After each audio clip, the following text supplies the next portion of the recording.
நம்மளை வெற்றியாளரை ஆக்கக்கூடிய 10 தன்மைகளை பத்தி இந்த வீடியோல நம்ம பார்க்கலாம். நம்பர் 1, ஆசை. மனிதனோட மனம் எதை நினைச்சு நம்புதோ அதையெல்லாம் உண்மையிலேயே சாதிச்சிரும்னு நெப்போலியன் ஹில் சொல்றாரு. சாக்ரட்டிஸ் கிட்ட ஒரு இளைஞன் வெற்றிக்கான ரகசியத்தை பத்தி கேட்டான். அடுத்த நாள் காலையில ஆத்தங்கரையில என்ன மீட் பண்ண அப்படின்னு சொல்றாரு. 2 பேரும் ரிவர் சைடு மீட் பண்றாங்க. அந்த இளைஞரை தன் கூட ஆற்று நோக்கி நடந்து வரும்படி கேட்டுக்கிட்டாரு. தங்களோட கழுத்தளவுக்கு ஆத்து நீர் வந்ததும் சாக்ரட்டிஸ் திடீர்னு அந்த இளைஞனை தண்ணிக்குள்ள பிடிச்சு அமுத்துனாரு. அவன் வெளியே வர ட்ரை பண்ணான். ஆனா சாக்ரட்டிஸ் ரொம்ப ஸ்ட்ராங். அவனை அமுக்கினபடியே அவன் முகம் நீல நிறமா மாறுற வரைக்கும் வச்சிருந்தாரு. கொஞ்ச நேரம் கழிச்சு அவனோட தலையை தண்ணியில இருந்து வெளியே இழுத்ததும் அந்த பையன் செஞ்ச ஃபர்ஸ்ட் வேலையே தன்னால முடிஞ்ச அளவுக்கு காத்த திரும்ப திரும்ப உள்ள இழுத்தான். சாக்ரட்டிஸ் அவன்கிட்ட கேக்குறாரு, நீ தண்ணிக்குள்ள இருந்தப்ப நீ எதை அதிகமா விரும்பினன்னு? அதுக்கு அவன் காற்றத்தான் அப்படின்னு சொன்னான். சாக்ரட்டிஸ் சொல்றாரு, வெற்றியோட ரகசியமே அதுதான். நீ எவ்வளவு காற்றை விரும்பினாயோ அதே அளவுக்கு வெற்றியை விரும்பினா கண்டிப்பா அது உனக்கு கிடைக்கும் அப்படின்னு சொன்னாரு. சுட்டெரிக்கிற ஆசைதான் சாதனையோட தொடக்கம். எப்படி ஒரு சின்ன தீயால அதிக வெப்பத்தை தர முடியாதோ அதே போல ஒரு பலவீனமான ஆசையால மிகப்பெரிய விளைவுகளை உருவாக்கவே முடியாது.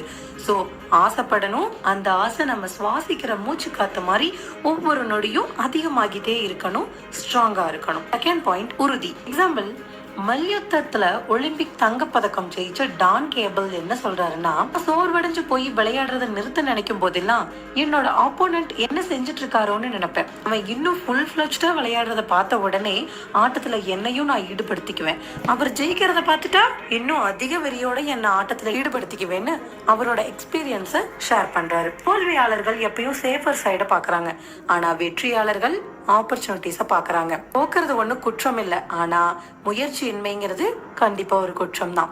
ஒரு திடமான நம்பிக்கை உறுதியை கொடுக்கும். அந்த உறுதி தான் நமக்கு வெற்றியை தேடி தரும்னு நம்ம ஆசிரியர் ஷுக்கரா சொல்றாரு. நம்பர் 3, பொறுப்பு, அதாவது ரெஸ்பான்சிபிலிட்டி. நல்ல குணம் இருக்கிறவங்க தான் பொறுப்புகளை ஏத்துக்குவாங்க. ரெஸ்பான்சிபிலிட்டிஸ் எடுத்துக்கிறதுல சில ஆபத்துக்களும் பதில் சொல்ற கடமையும் இருக்கு. இது கொஞ்சம் சிரமமானதுதான். அதனாலேயே நிறைய பேர் இருக்கிற இடம் தெரியாம இருந்து போன்னு சேஃபர் சைட்லயே இருந்து பொறுப்பு எடுத்துக்காம ஒரு மந்தமான வாழ்க்கைய வாழ்வாங்க. பொறுப்பான மக்கள் தங்களோட தவறுகளை ஒத்துக்கிட்டு அதுல இருந்து கத்துக்குவாங்க. சிலர் அதை செய்யவே மாட்டாங்க. தவறுகளை 3 டைப்பா பிரிக்கலாம். 1, அதை பொருட்படுத்தாம விடுறது. 2வது, மறுக்கிறது. 3வது, அதை அக்செப்ட் பண்ணி அதுல இருந்து கத்துக்கிறது. இதுல 3rd ஒன் தான் பெஸ்ட். இதை ஃபாலோ பண்ண கஷ்டமா இருந்தாலும் இதுதான் ஃபுல் பெனிஃபிட்டை நம்மளுக்கு தரும். இதுக்கு ஆப்போசிட்டா தப்ப ஒத்துக்காம மறுத்து வீணா ஆர்குமெண்ட் செஞ்சோம்னா நம்ம வீக்னஸை சுத்தியே நம்ம லைஃப் அமைஞ்சிடும். நம்ம மிஸ்டேக்ஸ்ல இருந்து வெளிவரதை விட்டுட்டு அதையே நம்ம லைஃபோட மெயின் பார்ட்டா மாத்திக்குவோம். நம்பர் 4, கடின உழைப்பு. கடின உழைப்பு ஒரு நல்ல தொடக்கமும் ஆகும், முடிவும் ஆகும். சிறந்த கருத்துக்களை செயல்படுத்தாத வரைக்கும் அவற்றால எந்த யூஸும் இல்லை. மன வலிமையும் ஹார்ட் ஒர்க்கும் இல்லைன்னா எப்பேற்பட்ட திறமையும் வீணாயிரும். வெற்றிக்கு எந்த மந்திரக்கோளும் இல்லை. இறங்கி ஒர்க் பண்றவங்களுக்கு தான் வெற்றி கிடைக்கும், வேடிக்கை பார்க்கறவங்களுக்கு இல்ல. இயற்கையானது பறவைங்களுக்கு உணவு தருகிறதை தவிர அதோட கூட்டுல கொண்டு போய் வைக்கிறது இல்ல. பறவைங்க அந்த உணவுக்காக ஹார்ட் ஒர்க் பண்ணணும், எதுவுமே ஈஸியா கிடைக்கிறது இல்ல. எக்ஸாம்பிளுக்கு, மில்டன் தன்னோட பாரடைஸ் லாஸ்ட்ங்கிற காவியத்தை எழுதுவதற்காக டெய்லியும் அதிகாலை 4 மணிக்கே எழுந்திருச்சிருவாரு. வெப்ஸ்டர்ஸ் டிக்ஷனரியை தொகுப்பதற்காக வெப்ஸ்டர்ஸ் நோவா 36 வருஷம் உழைச்சாரு. So hard work is very very important and it never fails. Number 5, பண்பு, அதாவது கேரக்டர்.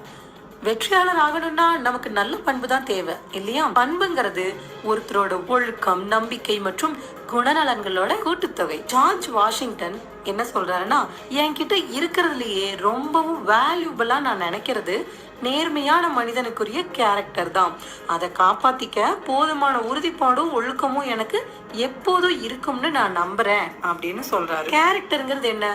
நாணயம், சுயநலமின்மை, அனுதாபம், நம்பிக்கை, தைரியம், விசுவாசம், மரியாதை, இதோட காம்பினேஷன்ஸ்.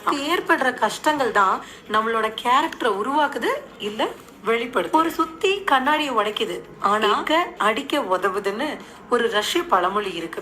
இதுல நிறைய அர்த்தம் இருக்கு. சுத்தி ஒண்ணுதான், ஆனா நாம கண்ணாடியாவோ இல்ல எக்காவோ இருக்கிறத பொறுத்துதான் விளைவுகளும் மாறும். எக்கின் குவாலிட்டியை டிசைட் பண்ற கார்பனை போல மனுஷனோட குவாலிட்டிய கேரக்டர் தான் டிசைட் பண்ணுது. நம்பர் 6, நல்லவித நம்பிக்கை, பாசிட்டிவ் பிலீஃபிங்.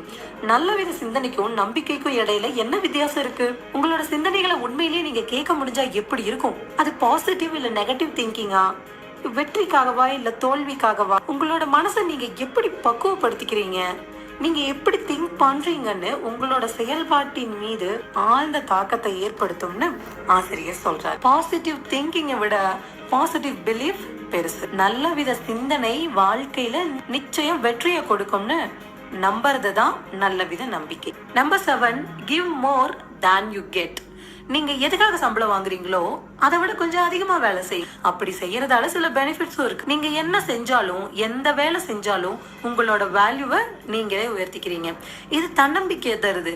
மற்றவங்க உங்களை ஒரு வழிகாட்டியாவும் ரோல் மாடலாவும் பார்க்க ஸ்டார்ட் பண்ணுவாங்க. உங்களை நம்ப தொடங்குவாங்க. உங்களோட ஹையர் அபிஷியல்ஸ் உங்களுக்கு மரியாதை கொடுக்க ஸ்டார்ட் பண்ணுவாங்க. நம்பகத்தன்மை, பொறுப்பு, வளைந்து கொடுக்கும் தன்மை இதெல்லாம் இல்லாத திறமை வீண் சுமைதான். இந்த மைண்ட் செட் தான் புத்திசாலித்தனத்தை விட கல்வி தகுதிகளை விட வெரி வெரி இம்பார்ட்டன்ட். வாங்குற சம்பளத்துக்கு வேலை செஞ்சா போதும்னு நினைக்காம நம்ம செய்யற வேலைய சிறப்பாகவும் பர்ஃபெக்டாவும் கொஞ்சம் அதிகமாகவும் செய்யணும். அப்பதான் நமக்கு மரியாதையும் கிடைக்கும், வெற்றியும் கிடைக்கும். நம்பர் 8, விடாமுயற்சியின் சக்தி. இப்ப விளையாட்டு போட்டிகள்ல ஃபைனல்ஸ்ல சில வினாடியோ இல்ல சில நிமிஷங்களோ தன்னோட திறமையை காட்டுறதுக்காக விளையாட்டு வீரர்கள் பல வருஷமா பிராக்டிஸ் பண்றாங்க. விடாமுயற்சியோட வாழ்றது நம்ம கையில தான் இருக்கு. விடாமுயற்சிக்கு குறிக்கோள் மிக அவசியம். சோ தொடர்ந்து பிராக்டிஸ் பண்ணிக்கிட்டே இருக்கணும் நம்ம ஜெயிக்கிற வரைக்கும். நம்பர் 9, செயல்பாட்டின் பெருமை. வேலையோட தரமும் வேலையை செய்பவரோட தரமும் பிரிக்க முடியாத ஒண்ணு. பாதி மனசோட ட்ரை பண்ணா பாதி பலன் கிடைக்கும் அப்படிங்கிறது கிடையாது. அதுக்கு ஆப்போசிட்டா எந்த பலனுமே கிடைக்காது. பெரும்பாலான மக்கள் நீங்க ஒரு காரியத்தை எவ்வளவு வேகமா செய்றீங்க அப்படிங்கறத மறந்துடுவாங்க. ஆனா அதை எவ்வளவு சிறப்பா செஞ்சீங்க அப்படிங்கறத மறக்க மாட்டாங்க. ஒரு வேலையை பெர்ஃபெக்ட்டா முடிச்சிட்டோம் அப்படிங்கிற ஃபீல் தான் நமக்கு கிடைக்கிற மிகப்பெரிய கிஃப்ட். சின்ன சின்ன வேலைகளை சிறப்பா செய்யறது பெரிய வேலைகளை மோசமா செய்யறத விட சிறந்ததுன்னு நம்ம ஆசிரியர் சொல்றாரு. நம்பர் 10 என்னன்னா, எப்பயும் ஸ்டூடெண்டா இருக்க ஆசைப்படுங்க. ஒரு நல்ல வழிகாட்டிய தேர்ந்தெடுத்துக்கோங்க. இப்ப கடவுளும் குருவும் ஒன்னா சேர்ந்து காட்சி தர்றாங்கன்னு வைங்க. யாருக்கு ஃபர்ஸ்ட் ஒரு ஸ்டூடெண்ட் வணக்கம் வைக்கணும்? நம்ம இந்திய கலாச்சாரத்தின் படி குருங்கிறது தான் பதில். ஏன்னா குருவோட வழிகாட்டுதல் இல்லாம கடவுளாவ உணரவே முடியாது. சோ வாழ்க்கை முழுவதும் நம்ம எப்பேற்பட்ட இடத்துல இருந்தாலும் எப்பவும் கத்துக்கிற மனப்பான்மையோட இருக்கிற மாணவனா இருக்கணும். அப்பதான் நம்மளோட வெற்றிக்கு என்னென்ன தேவையோ அதெல்லாம் நம்ம கத்துக்கிட்டு ஒரு சிறந்த வெற்றியாளரா நம்ம மாறுவோம். இந்த வழிமுறையோட சுருக்கமா ஒரு 10 பாயிண்ட்ஸ்ல இப்ப பார்க்கலாம். வெற்றி பெற விளையாடணும், தோல்வியை தவிர்க்க இல்ல. மத்தவங்களோட மிஸ்டேக்ஸ்ல இருந்து கத்துக்கணும். நீங்களே நிறைய மிஸ்டேக்ஸ் பண்ணணும்னு அவசியம் இல்ல. உயர்ந்த ஒழுக்கம் உள்ளவங்களோட தான் சேரணும். நீங்க பெறுவதை காட்டிலும் அதிகமா கொடுக்கணும். சிரமப்படாம ஏதாவது கிடைக்குதான்னு எக்ஸ்பெக்ட் பண்ணாதீங்க. நீண்ட கால திட்டங்கள் பத்தி எப்பயும் யோசிங்க. Planning is very important. நேர்மையை எப்பயும் விட்டு கொடுக்காதீங்க. இந்த 10 குவாலிட்டிஸ் உங்ககிட்ட இருக்கான்னு செக் பண்ணிட்டு அப்படி இல்லைன்னா அதை வளர்த்துக்க ட்ரை பண்ணி நீங்களும் வாழ்க்கையில ஒரு சக்சஸ்ஃபுல் பர்சனா ஆகுங்க. இந்த வீடியோ உங்களுக்கு பிடிச்சிருந்தா லைக் பண்ணுங்க, கமெண்ட் பண்ணுங்க and subscribe to support our channel. Thank you.